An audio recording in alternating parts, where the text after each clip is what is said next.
When we're working in 3D worlds, a lot of times we deal with global data and metadata.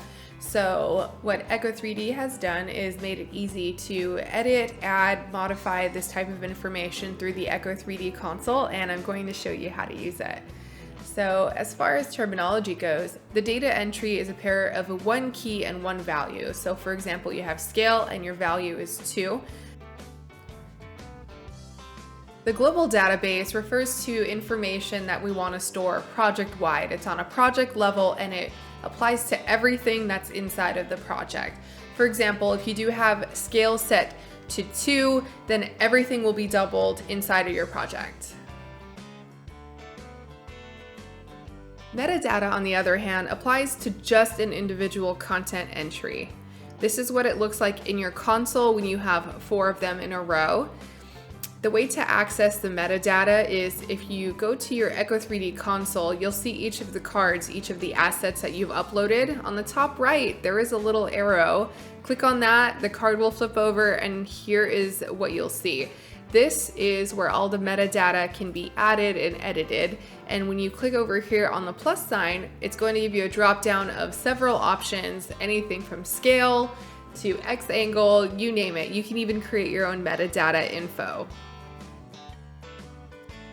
Another place that you can find all of your metadata actually and your global data is in your echo3D console. On the left-hand pane, if you click on data, you'll see that you're able to edit the global database, and here are all the cards for your different projects, and you can edit the metadata all in one place in one go. If you wanted to edit your global database, this is how you could do it. You just click on whatever the key is. We have some options pre-populated for you, or you can go ahead and add your own.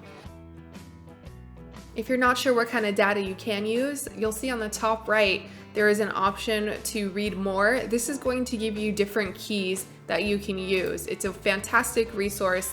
Please look into it. These are the built-in keywords and what they do in case you need a little bit of guidance.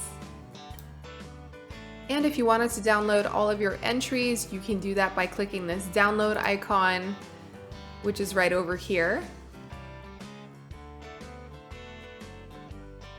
If you wanted to upload a metadata file along with your 3D asset, you could do that at the same time. Keep in mind the metadata file is in CSV format.